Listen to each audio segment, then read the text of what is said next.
се вклучуваме во наредните 5-6 минути во Левив, каде што колешката Атовска не чека на нашиот, не би рекол, линк врска, меѓутоа на нашата врска интернет, која што функционира сите овие денови. Атовска, добро утро, и ние утринава разговаравме дека повторно ќе се случиме со најновите информации за тоа што се случува во Украина, што се случува и во Лвив и на другите места кои што ги покриваме од Украина.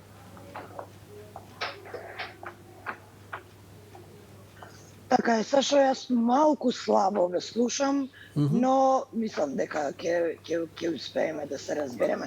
Најпоследните информации кои пристигна точно 2 минути пред да се вклучиме е тоа дека во 1 час и 30 минути по украинско време се очекува и да евакуирани граѓани од најклучниот или да кажам најтешко погодениот град Мариупол да пристигнат овде на железничката станица. Тие ги поканија медиумите да присуствуваат, така што после ова вклучување и јас ќе се упатам на таа локација, ќе дозволат снимање, но не на целосната инфраструктура, но сепак ќе можеме да правиме крупни кадри и да го проследиме пристигнувањето на 1000 евакуирани граѓани од овој град. Друга информација која исто така пристигна точно 1 минута пред да се вклучиме е тоа дека Европската Унија одобрила нови 500 милиони евра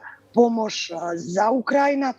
А во меѓувреме, нели како што споменав и претходно дека во Киев има дводневен полициски час, тој значи само дека граѓаните не смеат да бидат на улица. Но во овој момент пристигна тревога и ги беа замолени апсолутно сите оние кои се наоѓаат во Киев да одат во засолниште. Тоа значи дека постои опасност од можен напад или пак одложни улични борби какви што се случуваат овие денови. И да се вратиме на Мариупол, уште една информација. Од таму овој град можам да кажам дека русите имаат можеби најстрашна мисија, бидејќи во другите градови хуманитарците и новинарите се во малку помала опасност. Во Мариупол постои цел за киднапирање хуманитарци и новинари.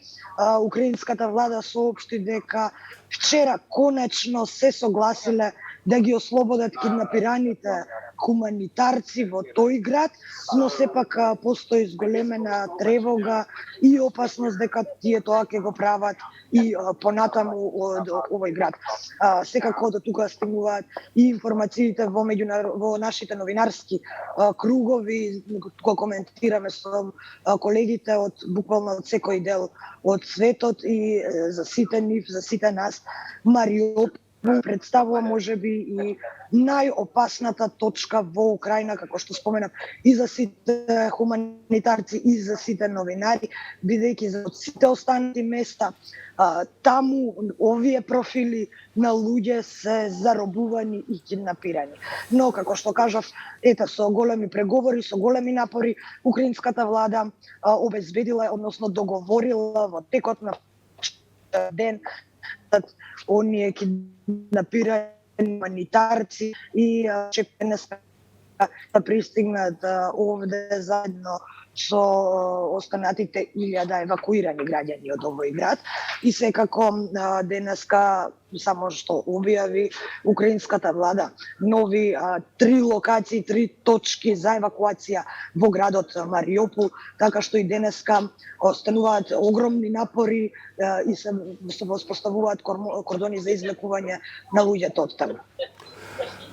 Кристина, ти благодарам за ова вклучување. Ние се слушаме во текот на утринскиот брифинг утре, а ти сигурен сум дека ќе испратиш и редовно извештај од она што ќе се случува и со бегалците од Мариупол, ќе бидат пласирани на вебсајтот на информативниот портал, еден од најчитаните во Македонија, Слободен печат. Ти благодарам, Кристина.